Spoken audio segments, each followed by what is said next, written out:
Texas Lutheran University.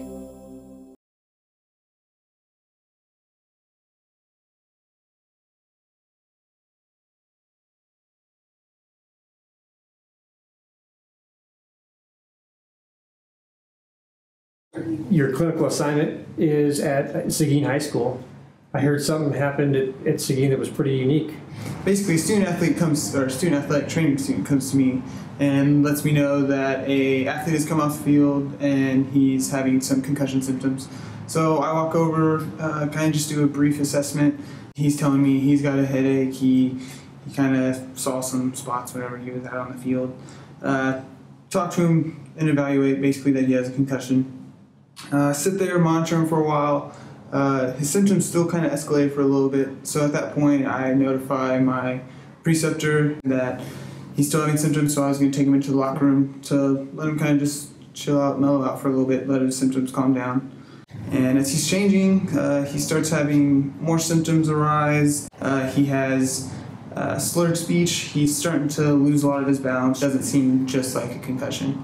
As I go back inside and talk to the athlete, he tells me I didn't just get hit once. I actually got hit once, went back in and continued playing, and then I was notified after he got hit a second time. That's when I became a little more, I guess you could say, scared in a way.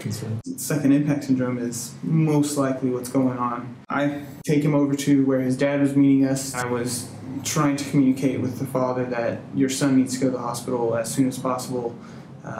Something serious is going on. He went to the hospital. He ended up getting transported to San Antonio that evening.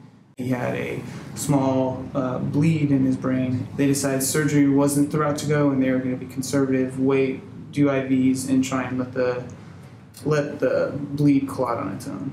It ended up being a subdural hematoma. In his case, it was one impact, most likely had a concussion. Got hit a second time and ended up having a small venous bleed in his brain. Man, that's amazing. So you've thrown out, like, we talk about second impact and syndrome in class and subdural hematomas, and it's kind of hard for us to go over because it seems like such a big deal, and now you're actually in it. What kind of was that light bulb moment that made you think, hey, this is kind of a bigger deal than I think it is, and what were you feeling at that point? After the field evaluation of the athlete where he was having just normal headache, some photophobia, it was whenever we started walking back to the locker rooms when I started to notice symptoms were starting to get better. I attributed that more towards we were getting away from from what was causing his accelerated symptoms.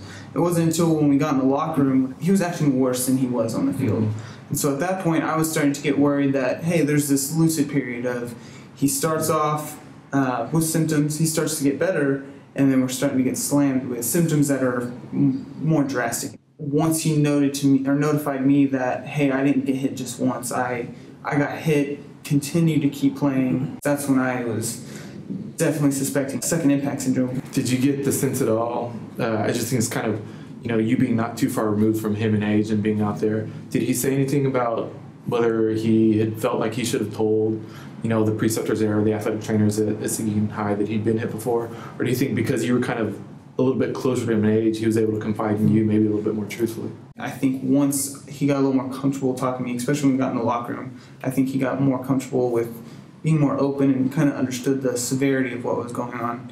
So Riley, you mentioned that you had to communicate with his dad about how serious this situation was and that he had to go to to get care right away. How did that happen? I mean, was that an easy process, or how'd that process go down? It was definitely a difficult process. It was an ordeal because I was trying to communicate with him. He didn't, I guess, understand English as well, so I was having to get the student just to be able to talk to him. Who's concussed. Yeah, who's having horrible symptoms. I can only imagine what he was feeling. And then having to make him tell his dad, go to the hospital now. So trying to communicate with someone that's concussed who cognitively isn't all there, and then trying to talk to someone that doesn't understand English completely. I mean, having to work with both of them and then trying to come to one solution was pretty difficult. That alone took maybe like 5-10 minutes just trying to tell him, go to the hospital. One of the things that we focus on obviously in the program is learning how important it is to be an effective communicator. and we don't even think of things like this. So, you got somebody who's concussed, who can't make good decisions, somebody who doesn't speak English. How do you feel that some of the things that maybe we do, getting you to this point through the program, help prepare you to be able to kind of effectively manage that? Having to understand this is a life situation right now. I'm in that situation I've learned for the past 4 years. What do I do? How do I act calm without freaking out? Patient and not even freaking out myself. You basically saved his life? Yeah. I mean, Do you realize that? at first I definitely didn't realize that. I just kind of blew it off like, I was doing what I've been taught. I'm just basically, hey, this happened, control the situation, make sure the patient is the first priority, take care of them, get them to where they go. It wasn't until I talked to y'all the first time that it was, hey, you basically saved this kid's life. We talk about that all the time, about giving the experience, because there's sports, but there's all kinds of situations that athletic trainers are going to be in, and head injuries aren't only in football. I mean, they're everywhere, or military, or car accidents, and so there's a lot of areas that we can be involved, and even from an educational standpoint. Yeah, I mean, that you're right. It's such a big kind of, I guess, world out there, for lack of a better word, that athletic trainers have such a role in, and we try to kind of convey that to y'all as students. And you think about how much impact I had in this one situation, but everyone can benefit from these types of things. That we look back towards, Lackland and San Antonio starting to hire some athletic trainers now, and being able to give services to their soldiers as they go through basic training, and having them on site. These are the types of things that we don't realize how much reach and how much effect we have, and that's something that's important for you to now kind of, I guess, be an ambassador of, because you've been in it, firsthand. It makes a difference, and it's kind of cool to think that here isolated in little Seguin, Texas, that we make a lot more difference on a larger kind of global type of level from having you gone through this experience.